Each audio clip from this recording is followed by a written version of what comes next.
Olá, meu nome é Luciana Ribeiro. Eu estou aqui a convite do professor Regis para contar um pouco para vocês sobre como é a profissão de bióloga.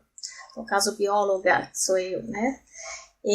Para me apresentar um pouco, então, eu me formei na Universidade Estadual Paulista, Unesp de Botucatu, no interior de São Paulo, em 1995. Eu sou, então, bióloga, licenciada, portanto, posso trabalhar dando aulas, diferente do bacharel, que só pode trabalhar com pesquisa. E depois, como eu tinha interesse em juntar as áreas de educação e meio ambiente, eu fui fazer uma especialização no Rio de Janeiro, na área interdisciplinar de meio ambiente. Foi a minha primeira pós-graduação. Depois dessa, eu fiz várias outras na mesma linha de trabalho, né? Então, trabalhando com resíduos sólidos, depois outra em educação à distância, depois outra na área mais didática, né? De relacionar histórias e a questão do ensino. Enfim, foram várias pós-graduações, até que a minha experiência profissional me levou à necessidade de aprofundar o conhecimento que eu tinha da prática, refletindo a partir da teoria. Isso me levou ao mestrado e depois ao doutorado, ambos na área de educação, trabalhando com educação ambiental. Tá? Então, voltando ao que eu faço, né? Essa foi a minha formação. Eu estudei o mestrado e doutorado na PUC do Rio de Janeiro. E que tipo de trabalho eu faço, que atividades eu faço a partir disso? Além das aulas, eu tive formação na área de ensino, vocês já deduziram que eu sou professora, mas além das aulas eu trabalhei muitas vezes com projetos. Então, projetos de quê? Projetos de educação ambiental, projetos de gestão ambiental, projetos de construção de conselhos municipais ou estaduais de meio ambiente ou conselho gestor na área de um parque ou de uma unidade de conservação. Enfim, construção de políticas públicas na área ambiental. Eu vou ler então aqui para vocês as perguntas que o professor Regis me fez e vou respondendo, ok? Então, a primeira coisa aqui que me pergunta é como é que é o dia profissional típico, onde é que eu trabalho? Hoje em dia eu trabalho na Universidade Federal da Integração Latino-Americana, a UNILA, em Foz do Iguaçu, no estado do Paraná. E não existe um dia típico. Essa é a primeira coisa. A única coisa típica é o horário de aula. Um professor na universidade, ele além da função docente, que é essa, né, de dar aulas, tem outras funções que são a pesquisa, a extensão, o trabalho levado para a comunidade de modo geral, e também o trabalho de gestão. Existem várias comissões que a gente precisa participar para fazer a universidade funcionar. Então, por que eu digo que não tem um dia típico? Porque os projetos de pesquisa e os projetos de extensão vão mudando, conforme a gente vai aprofundando o trabalho, você tem oportunidade de ou renovar ou abrir novas frentes de trabalho. Esses projetos muitas vezes exigem que a gente saia da universidade e esteja em contato com a sociedade de modo geral, de várias formas. Isso significam reuniões, ações na cidade. E as comissões também vão mudando. Você cria a comissão para resolver uma questão, e existe um período de gestão daquela comissão, que pode ser de 1 ano, pode ser de 2, e depois ela já é extinta, ou então se substituem os membros. Então, hoje, por exemplo, o que eu faço? Eu dou aula de introdução ao pensamento científico e de ética e ciência para os alunos que estão ingressando na universidade, os calouros. De quais cursos? De todos os cursos. Porque na UNILA nós temos uma estrutura chamada Ciclo Comum de Estudos, pela qual todos os estudantes têm que passar. Não importa se eles são de engenharia, antropologia, filosofia, cinema, biologia, todos os alunos vão fazer essas matérias. Essas duas que eu dou, além de português e espanhol, e uma outra que só tem na UNILA, que chama Fundamentos de América Latina.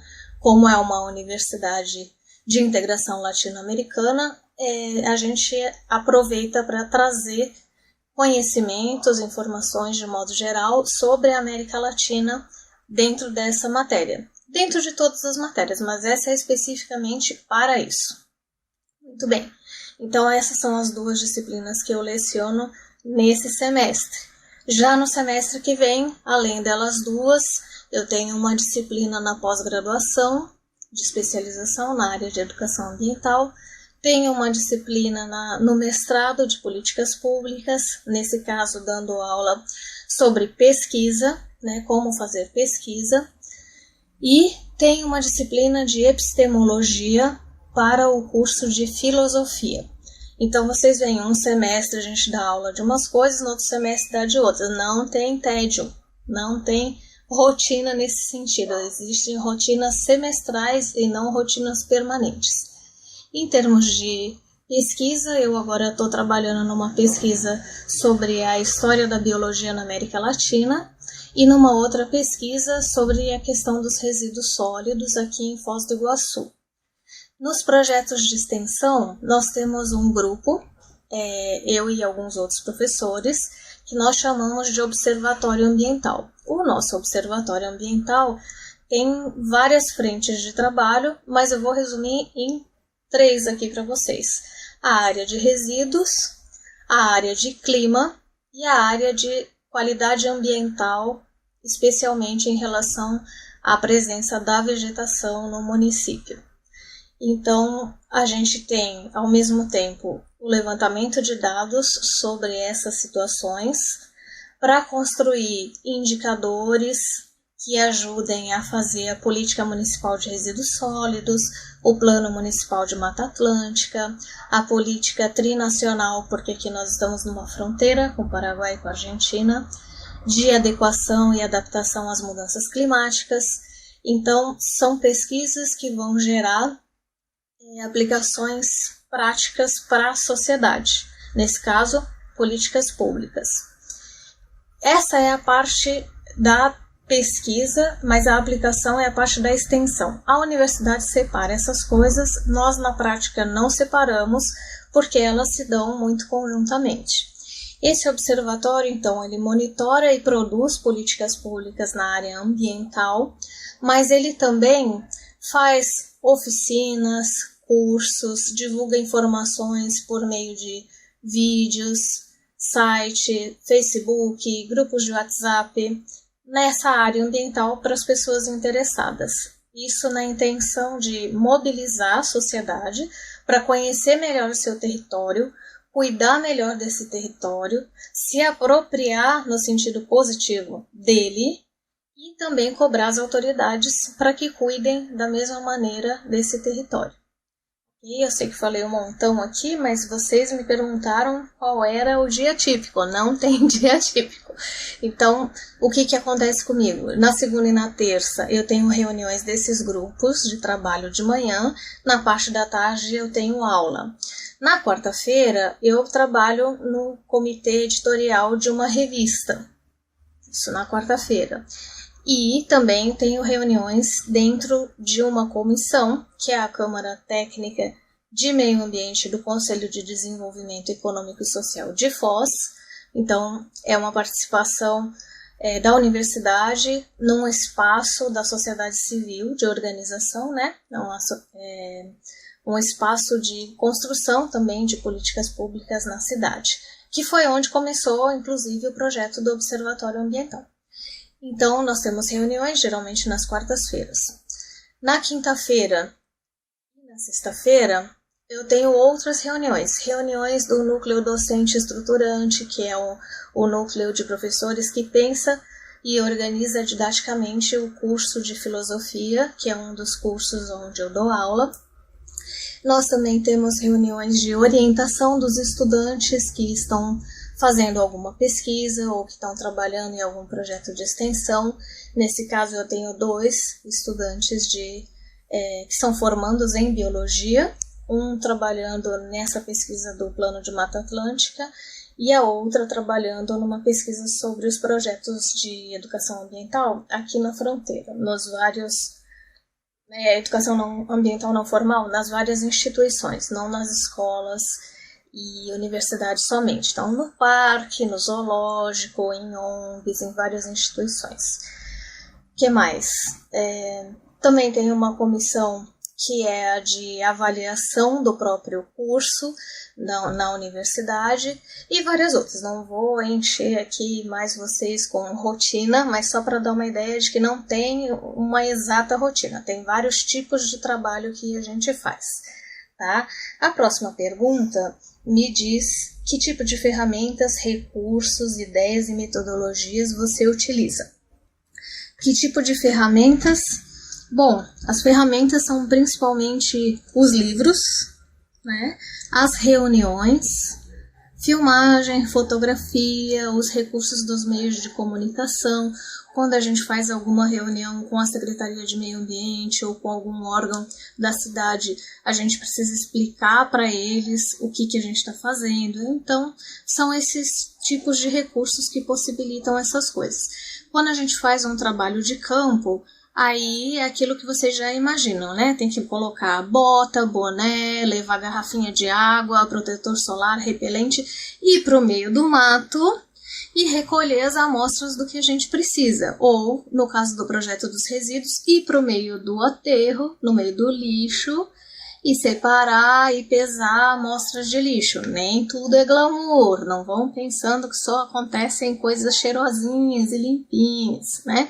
A pesquisa exige que a gente se suje também. Então, o trabalho de campo exige isso, que você esteja com uma roupa adequada e com instrumentos adequados para o tipo de levantamento que está sendo feito. Quando a gente está levantando dados para o Plano de Mata Atlântica, a nossa ferramenta é a máquina fotográfica, porque aí nós registramos e filmamos as situações de desmatamento que existem aqui, cadastramos onde elas estão acontecendo, qual é o problema que levou aquilo a acontecer. Então, computador, máquina fotográfica, os recursos de meio de comunicação, mapas georreferenciados, livros, aquilo que o professor geralmente utiliza mesmo, não tem muita novidade nesse sentido. Como é que está o mercado de trabalho nessa área? Se ele está crescendo ou em declínio? Olha, o que eu posso dizer para vocês é que isso depende do profissional. O mercado de trabalho na área da biologia, ele é muito amplo. E mesmo na área da docência dentro da biologia. Eu, nesse momento, trabalho numa universidade, mas eu já trabalhei em ONGs, organizações não governamentais, por quase 10 anos. Nunca foi a mesma ONG, cada projeto era uma ONG diferente, nunca foi o mesmo projeto, cada projeto era um público diferente. Teve projetos com catadores de resíduos, projetos com quilombolas, que são aqueles descendentes dos antigos quilombos de escravos fugidos no século XVIII e XIX. Ainda tem pessoas que moram isoladas ou quase isoladas nesses lugares. Teve projetos realizados com grupos de mulheres ou com grupos de jovens, projetos com professores. O público é muito variado. O que eu posso dizer para vocês desse momento do trabalho com ONGs? Eu não tinha carteira assinada com nenhuma delas. Eu trabalhei como RPA, que a gente chama. Então, era um contrato por prestação de serviço. Você recebe o dinheiro e o recibo pelas horas contratadas ou pelo projeto naquele momento. É uma situação diferente da universidade, onde eu sou concursada, então ela é uma situação mais estável, né, a princípio. Na ONG você não tem estabilidade, mas você tem diversão, você tem novidade, você tem sempre um trabalho diferente do anterior, você conhece pessoas, você conhece lugares. Então, se você não é uma pessoa muito apegada à segurança, eu super recomendo, vale a pena esse tipo de experiência. Eu nunca fiquei desempregada, mesmo as pessoas dizendo que a maré não tá para peixe.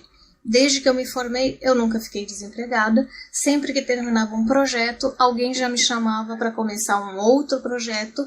Então, eu vejo que isso depende muito da nossa atitude, assim, o quanto você está aberto para o mundo, disposto a experimentar coisas novas, como é a sua rede de contatos, isso também é muito importante. eu sempre trabalhei porque eu também sempre fiz contato com muita gente. Então, quando eu terminava um trabalho, outra pessoa de outro lugar, de outra instituição, lembrava que eu existia, me convidava e se eu pudesse eu entrava. Então, rede de contatos, fundamental. Abertura para o novo, muito importante. Disposição para procurar, vocês então que estão nesse mundo hiperconectado, já nasceram nele, super importante. Onde mais um profissional dessa área pode trabalhar? Além de ONGs, pode trabalhar em empresas, como contratado ou prestador de serviço, pode também ter a sua própria empresa de consultoria ou de assessoria, pode também trabalhar na área de jornalismo científico ou jornalismo ambiental, se você gosta de comunicação e quer traduzir para o público leigo as informações do mundo científico. Também é um trabalho que sempre precisa de gente. Pode ser professor. Professor é uma categoria em extinção? Não, mas é uma categoria em falta. Por mais que a gente tenha professor, sempre continua faltando professor. Pode trabalhar na interface com a saúde. A grande vantagem da biologia é que ela é uma área interdisciplinar. Você pode fazer ponte com a saúde, com a educação, com a geografia, com a matemática, com a estatística, com a sociologia, por exemplo, com a etnobotânica ou a etnoantropologia. Você pode trabalhar pesquisando grupos ou plantas ou animais isolados, grupos humanos, eu quis dizer, né? Numa interface de colaboração com antropólogos. Enfim, você pode trabalhar em projetos interdisciplinares ou, se você for hiperespecialista, quer estudar alga. Então, você vai trabalhar num laboratório, provavelmente de uma universidade ou de um instituto de pesquisa. E outra possibilidade é trabalhar no exterior, né? Existem muitas instituições de pesquisa ou universidades fora do Brasil que contratam brasileiros, que gostam de contratar brasileiros. E você pode ir por uma temporada com uma bolsa ou você pode ir definitivamente. Eu sempre sugiro que a pessoa passe uma temporada e volte, porque o Brasil precisa de gente boa, precisa de bons cientistas, precisa de bons biólogos. Então vai lá, experimenta uma coisa nova, vive a sua experiência, mas traz de volta para cá, porque aqui a gente está precisando. Outra pergunta. Quais seriam, então, outras áreas de atuação dessa profissão e o que fazem? Eu um pouco já respondi isso, né? Outras áreas de atuação. Então, pesquisa, ensino, prestação de serviço, empresariado. Você pode abrir também negócios na área de ecoturismo, você pode abrir negócios na área de gastronomia saudável, considerando a agroecologia. Você pode prestar assessoria para grupos de produção agrícola como o MST, uma cooperativa. É assim, quase infinito o que você tem de possibilidade de trabalho como biólogo. Mas, pegando as áreas de modo geral, empresa, cooperativa, ONG, associação, universidade, escola e a sua própria assessoria ou consultoria. Outra pergunta. Quanto ganha aproximadamente um profissional com a sua formação? A carreira vale a pena em termos financeiros? Quanto ganha depende do estado do Brasil onde você está. Por exemplo, no Rio de Janeiro e em São Paulo, os salários são mais altos do que aqui no Paraná, bem mais altos, mas o custo de vida também é bem mais alto. Então, eu desde que mudei aqui para Foz, recebo, digamos, quase metade do que eu recebia aí na época que eu morei no Rio, porém, eu gasto também menos do que a metade do que eu gastava aí. Então, a minha vida melhorou muito em termos de qualidade, apesar do meu salário ser mais baixo aqui. Isso é um fator. Aproximadamente, o salário também depende do tipo de ocupação que você tem.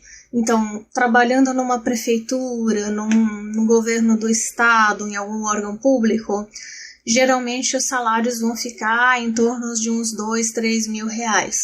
Se você trabalhar com a sua própria consultoria, prestando serviço para os outros, esse salário vai ser bem maior, porque você vai receber por projeto. Então, varia entre 7 e 15 mil reais, 20 mil reais, dependendo do tipo de trabalho que a pessoa preste.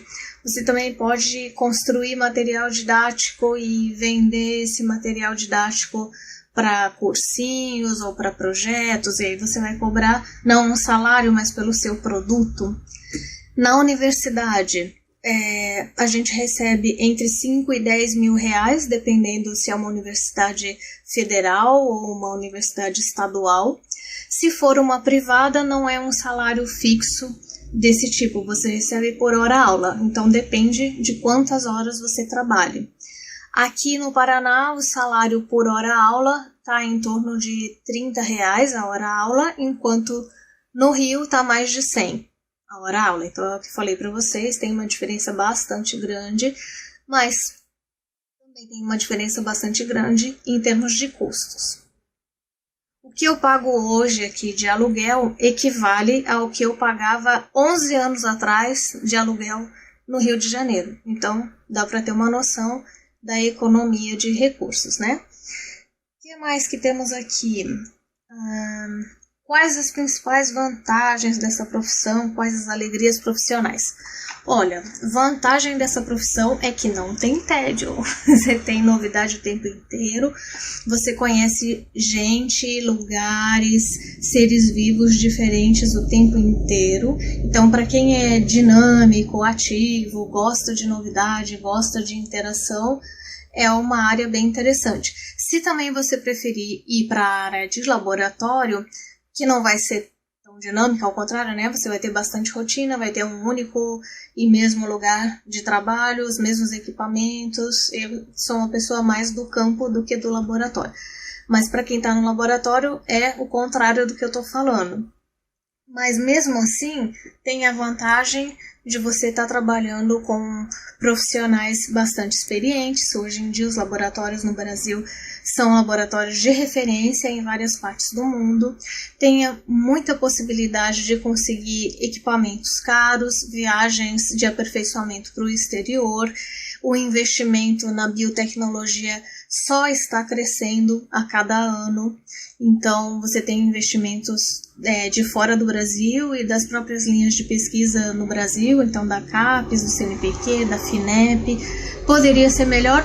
Poderia, mas existe esse financiamento, muito mais para as áreas tecnológicas do que para as áreas não tecnológicas. Então, essa é uma vantagem para quem quer entrar aí por esse caminho. Alegrias profissionais, bom, aí são inúmeras, assim, só para citar o exemplo desse trabalho que a gente está fazendo agora, o fato de uma pesquisa se tornar uma política pública que beneficia toda uma cidade ou toda uma região, é claro que é uma imensa alegria, porque a gente está vendo o trabalho da gente melhorar a vida de, aqui no caso, 260 mil pessoas, mais os que passam por aqui, os que vivem por aqui, porque aqui é uma região turística. Então, nós temos 260 mil pessoas morando, mas mais ou menos 1 milhão de pessoas circulando, o que junta essa cidade com as 2 cidades da fronteira e mais os turistas. Outra alegria é ver a compreensão dos alunos. Eu sou, mais que tudo, professora. Então, quando você vê um aluno iniciar o curso, iniciar o semestre, com aquela carinha de perdido, de não sei o que eu estou fazendo aqui, ou de curioso, e ao longo do semestre você vê que ele vai se tornando mais crítico, que ele vai sendo mais participativo, que ele vai pegando gosto por estudar, que ele vai entendendo o que tudo aquilo que ele está vendo tem a ver com o dia a dia dele, tem a ver com o jeito dele de ser, tem a ver com o ambiente onde ele vive, com a cidade onde ele vive. Isso dá muita alegria, porque a gente vê que as pessoas vão se apropriando do conhecimento e fazendo algo útil para a vida delas, né? Eu tenho muitos ex-alunos que hoje ocupam lugares que fazem diferença na sociedade. Tenho um que trabalha na Secretaria de Segurança Pública daqui de Foz. Tenho alunos que trabalham ex-alunos que trabalham na Secretaria de Meio Ambiente. Tenho alunos que têm empresas. Tenho alunos que trabalham em consultorias de georreferenciamento. E eles todos são pessoas que fazem muita diferença nas suas áreas e que são éticos, comprometidos, responsáveis, Tudo isso sempre dá alegria para o professor. A alegria de professor é fácil de fazer. Estuda e torna o seu conhecimento útil, que você já fez a alegria do professor. E mais? Quais as maiores dificuldades e desafios? Dificuldades e desafios dependem de onde você está inserido. Se for num laboratório, a questão é mais de conseguir equipamentos, de conseguir recursos para viabilizar a pesquisa. Se for na área social, bom, aí você tem diferentes níveis de desafio. Tem o desafio do financiamento, mas muitas vezes você nem precisa de financiamento. Então aí os desafios vão ser muito mais de aprender a fazer conexões com essas pessoas, entender as necessidades delas, negociar e mediar interesses que são diferentes para conseguir construir uma coisa comum que seja boa para todos. Ninguém fica completamente satisfeito, mas também não fica completamente insatisfeito. Tem que ser algo que contemple as diferentes necessidades e interesses. Isso exige uma certa habilidade de negociação, uma paciência de esperar o tempo das pessoas. Então, isso é um desafio. Eu não diria que é uma dificuldade, mas é um desafio. Você tem que estar com essa disposição para lidar com isso e aprender a lidar com isso. Precisa lidar com governos muitas vezes corruptos e ter a paciência de construir meios, de superar aquilo que eles estão fazendo ou dar a volta neles para viabilizar um projeto que você está fazendo, acessar pessoas certas. Então, isso é um desafio. Os desafios mais do dia a dia de sala de aula tem a ver com a qualificação permanente do professor. Então, tem hora que você pega uma matéria que você nunca estudou e aí você precisa estudar mais, mas a universidade já ajuda nisso. Quando você faz uma graduação, o que mais você aprende é estudar. Então, quem já aprendeu a estudar, estuda qualquer coisa que queira estudar. Então, esse é um desafio, mas mais de organização, de tempo, não de não saber aquilo que você precisa fazer. O que mais? Sim, tem um desafio no caso da universidade, esse eu considero bem grande, chatésimo, que é a burocracia. Ter que lidar com a burocracia, sim, exige muita paciência. Porque a gente gasta horas preenchendo formulários aí online, fazendo reuniões com coisas que, assim, não são as principais do trabalho, elas são um acessório, são um meio. Então é um pouco cansativo, realmente tem que ter paciência. Isso eu diria que é um desafio. No caso das ONGs, se você trabalha numa ONG, o desafio é mais o da instabilidade. Porque a ONG não tem um recurso fixo, ela precisa estar captando recursos para cada projeto. Então, precisa que seja uma pessoa autoconfiante, segura, tranquila, e se você não for, isso vai ser um desafio de aprendizado novo para você. Se você for, o desafio é buscar o recurso e fazer a coisa acontecer, montar a equipe para trabalhar e fazer o projeto acontecer. Se você trabalha em empresa, o seu desafio tem mais a ver com o mercado de trabalho, né? Como é que está a situação no mercado, como é que a empresa se posiciona nele, como é que ela vai gerenciando os altos e baixos da economia, como é que ela vai se diferenciando, fazendo algo novo no meio que tem muita gente já trabalhando. Então, o desafio é a inovação, é a persistência e é a auto-organização para a empresa se manter enfim, sem dificuldades econômicas, né? Outro desafio que vai ter em todos os trabalhos é lidar com pessoas. Não tem jeito hoje de trabalhar em nenhum lugar, a menos que você trabalhe num laboratório sozinho, você e os produtos químicos. Se não é esse o caso, qualquer área em que você vá trabalhar exige que você lide com pessoas. Então, o que é o desafio? Aprender a escutar, aprender a negociar, aprender a ter paciência, aprender a lidar com o tempo do outro, com a personalidade do outro, com os interesses do outro, com as diferenças culturais, com as diferenças linguísticas, com as diferenças de ritmo de trabalho. E isso é inevitável, faz parte do amadurecimento profissional a gente ter que lidar com essas coisas. E olha, é até super interessante e muito divertido se você se colocar disposto para isso.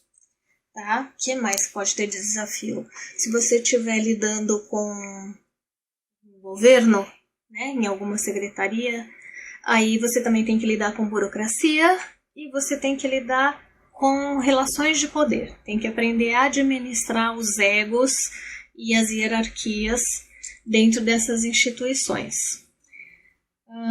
E tem que aprender a se manter íntegro no meio de toda a corrupção que existe. Porque isso é possível sim, tem muita gente que faz, mas se você entra lá achando que vai se comportar igual a todo mundo, você vai acabar tendo problemas. Ou você vai se corromper como os outros, ou você vai ser pressionado por eles. Então, o posicionamento, a integridade, a correção, a ética são fundamentais, especialmente se você vai trabalhar em algum órgão público. Também tem uma pergunta aqui, sobre o que se estuda na faculdade. A faculdade de biologia tem uma grade básica que, assim, incluem disciplinas mais tradicionais, como botânica, zoologia, ecologia, algumas disciplinas da área da saúde, como parasitologia, imunologia, farmacologia, fisiologia. Também incluem disciplinas mais da área da pesquisa, então, como bioestatística, modelagem, matemática de pesquisa, metodologia científica, que mais? Você também tem disciplinas, se você for fazer licenciatura, que são voltadas para a educação, didática, psicologia da educação, filosofia da educação, história da educação, sociologia da educação, tudo da educação. E também multimeios, que é a área de aprender a construir materiais didáticos e meios didáticos. Agora, a ênfase do curso, ela pode variar. Então, tem cursos que são voltados mais para a área da saúde, outros que são voltados mais para a área da ecologia, e aí você vai ter outras disciplinas que são derivadas dessas disciplinas principais para aprender coisas aprofundadas dentro daquela ênfase. Tem outros cursos que são mais voltados para biotecnologia, tem outros cursos de biologia que são mais voltados para a área comercial, então empreendedorismo, vai ter uma mistura aí com disciplinas da administração, mas o mais normal é que eles sejam voltados para a área ambiental mesmo ou para a área da saúde. Você sempre pode fazer disciplinas optativas que complementem a sua formação. Essas disciplinas podem ser oferecidas pelo seu curso, mas também podem ser oferecidas por outros cursos. Digamos, por exemplo, que você quer entrar pela área de cinema científico ou cinema na área ambiental. Cinema, filmagem, comunicação não são disciplinas que tem dentro do curso de biologia, mas você pode ter um curso de cinema ou de comunicação aí na sua faculdade e resolver fazer disciplina com eles. Ou você quer trabalhar na assessoria para agricultores, fomentar a agroecologia, esse tipo de coisa. Então, você pode fazer, por exemplo, uma disciplina de solos, ou de fitopatologia, ou de extensão rural, num curso de agronomia.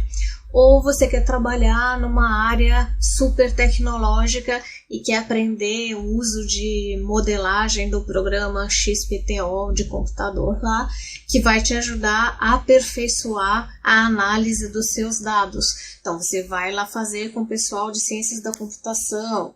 Ou você quer trabalhar na área de energias renováveis a partir da biotecnologia e recuperação ambiental. Então, você vai fazer uma disciplina lá com engenharia. Então, não se restrinja àquilo que o seu curso oferece. Se organize para você poder fazer as disciplinas que vão dar o perfil profissional que você quer ter. Então, que disciplinas você faz? Depende do que você quer fazer como profissional. Você também pode fazer estágios, porque além das disciplinas, os estágios ajudam muito na formação profissional. Eles são um momento de experimentação prática daquilo que você aprendeu e de convivência com profissionais mais experientes e situações do cotidiano do profissional que são reais, não são simuladas, né? Que matérias do colégio são mais importantes para se preparar para essa carreira? Bom, evidentemente, se você quer estudar biologia, a biologia no ensino médio é importante para você. A física, a química e a matemática também são, porque no Enem ou nos vestibulares, elas geralmente são associadas à área das ciências biológicas, então elas contam muito ponto na sua avaliação. Mas do ponto de vista prático, é o que eu falei, se você quiser trabalhar com etnobotânica, né, uma área que tem interface com a antropologia, é claro que a história e a geografia vão ser muito mais importantes para você em associação com a biologia. Então, dependendo da sua definição de que você quer trabalhar na sua área profissional, são as disciplinas que importam mais. De modo geral, então, o clássico é isso. Física, química, matemática e biologia ajudam a passar no vestibular de biologia. Mas quais são as matérias do ensino médio que ajudam mais? Depende do que você quer fazer com a biologia. E sempre, independente da escolha que você fizer, o domínio da redação, da leitura, da interpretação de texto é fundamental. Não existe bom profissional que se não souber ler, escrever e interpretar bem. Deem muita atenção para isso, gente. Vocês precisam ler muita coisa e só a Wikipédia não serve. Tem muito material em inglês, em espanhol, em francês, em outras línguas, mas tem muito material bom em português também. E os textos de internet geralmente são superficiais. Então, o vocabulário precisa ampliar para você entender melhor os textos de livros, os textos dos artigos científicos. Pode abandonar a preguiça de estudar português. Português, fundamental para qualquer carreira. Estuda aí. Treina a redação, aprende a fazer. Você vai ter que fazer relatório, você vai ter que fazer projeto, você vai ter que fazer parecer, vai ter que fazer nota técnica, vai ter que fazer até lei, que nem eu aqui. Isso tudo a gente faz dominando o português, tá? Aqui também tem mais uma pergunta. Há outras aprendizagens e experiências importantes que não são oferecidas pela escola? Sempre há, né?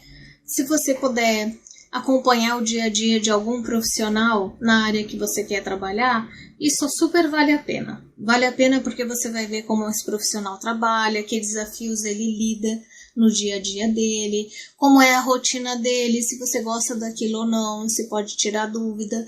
Então, se você não tiver chance de fazer um estágio ou não conhece ninguém aí por perto que trabalhe na área que você quer, então faça entrevistas com pessoas que trabalham nessa área, dá uma olhada em blogs, em sites de pessoas que trabalham nessa área, veja lá os filmes que foram produzidos, os livros que foram escritos por pessoas que trabalham nessa área, e aí você vai começando a ter uma ideia. Olha, um biólogo, por exemplo, pode trabalhar num zoológico, junto com um veterinário. Você pode ir num zoológico e ir lá entrevistar esse biólogo. Ele pode trabalhar num jardim botânico. Você pode ir lá no jardim botânico e ver como é que é esse trabalho dele lá. É um trabalho de pesquisa, é um trabalho de turismo, de trabalhar com a interação com o turista, é um trabalho de ensino, atende as escolas, são várias possibilidades. Você pode visitar um profissional que trabalha num laboratório, às vezes de análises clínicas, às vezes o laboratório de alguma empresa, às vezes um laboratório de uma empresa ambiental.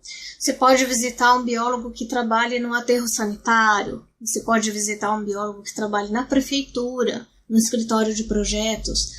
Vai lá conhecer, conversa com a pessoa e vê como é que é a vida dela.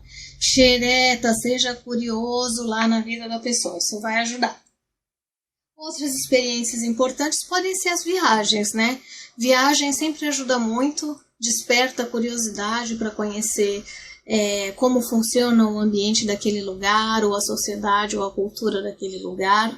Ajuda você a comparar situações diferentes, faz a gente criar hipóteses de por que a situação que está naquele lugar funciona daquele jeito. Então, se você tiver chance de viajar, viaje, vale a pena. Outra pergunta aqui: por que você escolheu essa carreira? Como foi seu processo de escolha? Essa pergunta é muito importante. As pessoas escolhem carreira pelos mais diversos motivos. Por dinheiro, porque a família quis, porque tinha vontade, porque não sabia o que fazer, porque era mais perto de casa. Esses motivos geralmente não dão certo. O que dá certo? Você saber como você quer viver. Se você tiver uma ideia de que tipo de vida você quer e como você pode contribuir para a sociedade a partir dessa vida, a sua escolha vai ficar mais fácil. Eu tinha certeza que eu queria biologia desde os meus 13 anos de idade. Eu sei que não é isso que acontece com todo mundo, mas essa pergunta aqui é o que aconteceu comigo. Então, comigo, eu tinha essa certeza. Eu tive muitas experiências enquanto criança e adolescente de visita em trilhas, em espaços de museu, em espaços de mar, em espaços de natureza de modo geral. A gente tinha um jardim que era uma delícia na casa da minha mãe, a gente colhia plantas. Eu morava numa região na cidade que era o limite da cidade com a zona rural. Tinha um ribeirão ali perto, tinha uma floresta ali perto, a minha rua era a última rua da cidade, hoje já é quase o centro da cidade onde eu cresci, que é São José dos Campos. E isso me possibilitou conviver com fazenda, com bosque, com gente plantando, com gente colhendo fungos ou plantas, mudinhas de plantas da floresta e plantando em casa. Tudo isso foi despertando a minha curiosidade para esse mundo que eu considerava assim tão misterioso, né? Tão interessante, diverso e ao mesmo tempo cheio de coisa para descobrir. Fora isso, eu tive excelentes professores de biologia. Eu estudei sempre em escola pública, mas eu tive excelentes professores de biologia. A gente tinha horta na escola, tinha clube de ciências, fazia perfume no sábado, um monte de experiências legais que me despertaram o interesse pelo mundo científico, e especialmente esse da biologia.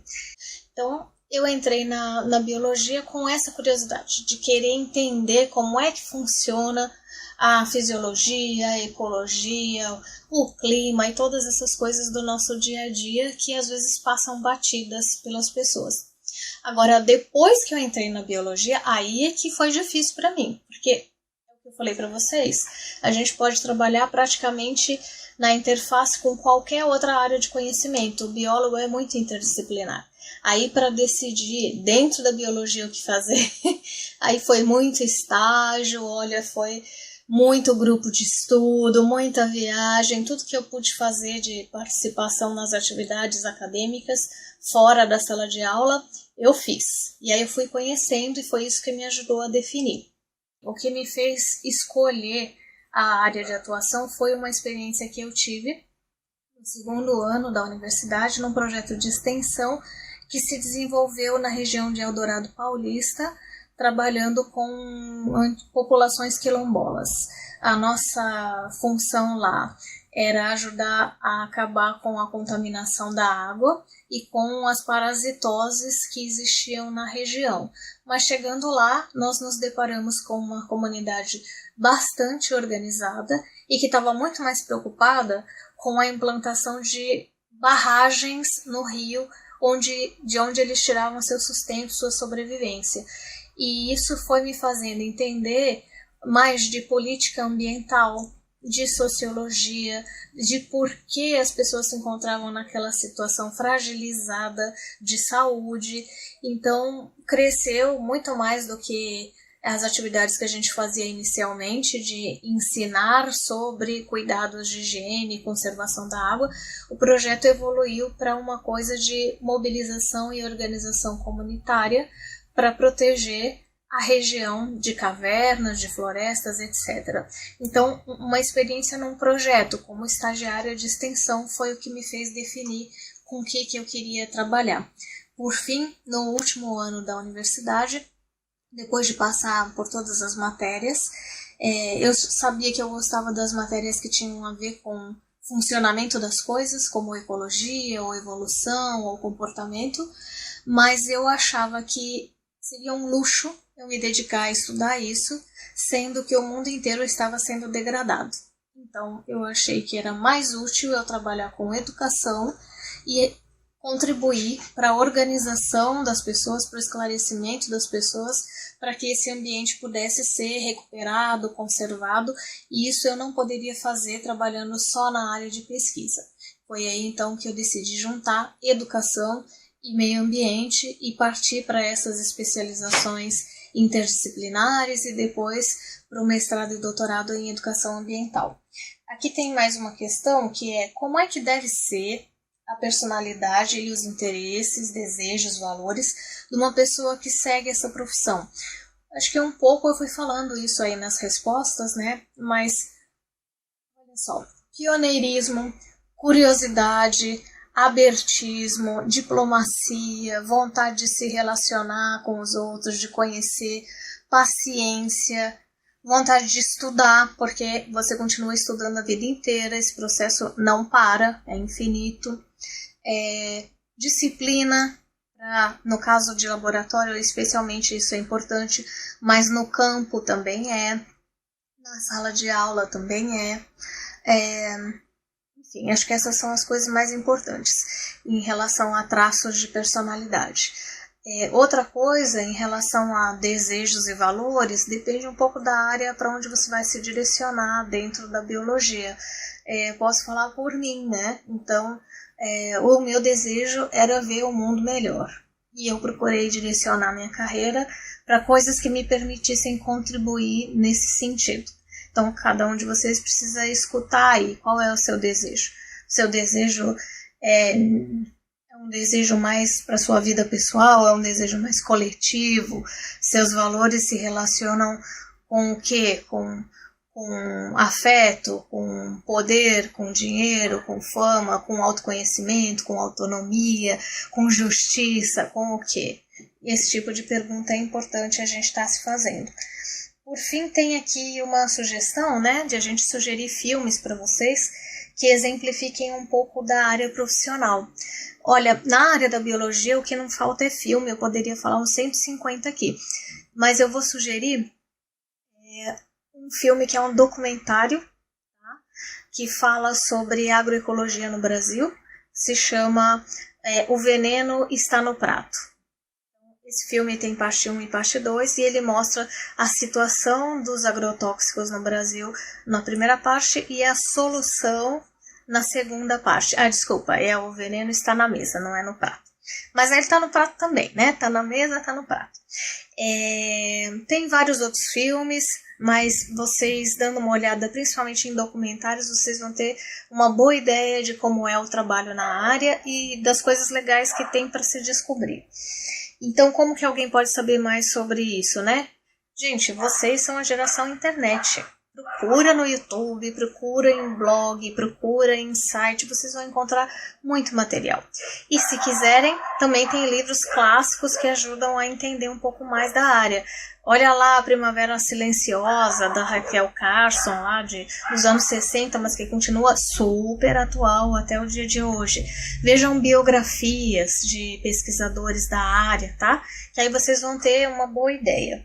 Então, dicas de carreira para alguém que está começando a pensar na profissão nesse momento são curiosidade infinita, zero preconceito e experimentação. Vão lá fuçar a vida dos outros, vão ver a rotina das pessoas, vão ler sobre isso, assistam filmes, conversem, debatam e, se precisar, faz lá uma orientação vocacional, que o psicólogo e a psicóloga estão aí para isso, tá bom? Gente, eu desejo a melhor escolha profissional para vocês, que vocês tenham sucesso na carreira de vocês, mas principalmente que vocês sejam profissionais úteis para melhorar esse mundo que a gente vive, que é o que mais a gente precisa, tá? Então, bom trabalho, boa escolha para vocês.